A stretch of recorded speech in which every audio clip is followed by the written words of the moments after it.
Joelle Gross from NG Career Strategy, your place for a happier job search. And today I want to address a question that came up last week during one of my group coaching calls. One of the participants asked, how do you know when to follow up after the interview?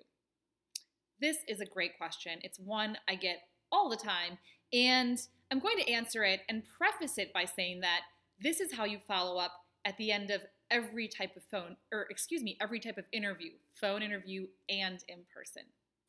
So the first thing you want to do is you want to proactively set the expectation for follow-up in the interview itself.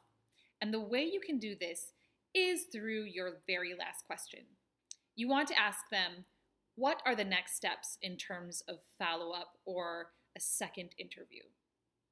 What this does is it sets the expectation for the interviewer and for you, and if they tell you it's going to be 2 months, you won't be waiting by the phone after 1 week, just hoping and wondering and really getting discouraged.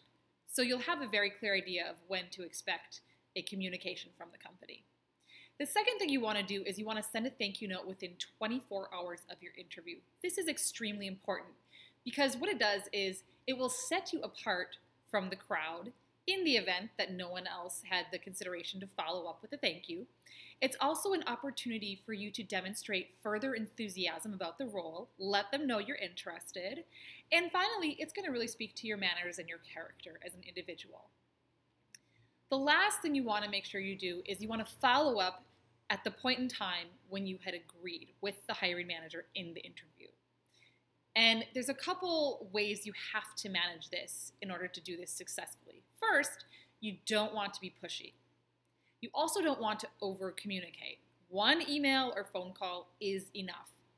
Finally, you do actually want to drop them a line at the point in time when you agreed to follow up if you haven't heard from them by that time. Whatever you do, do not communicate desperately. Do not do anything out of desperation. You don't want to be that candidate. So I hope this was helpful. I hope you have learned how to follow up after an interview.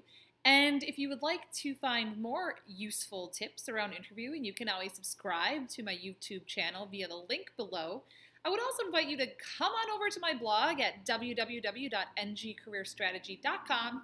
And finally, I'm going to be talking interviews on Twitter during the month of February. And you can follow those conversations using hashtag #LoveTheInterview. That's all for now. I'll talk to you very soon. Bye.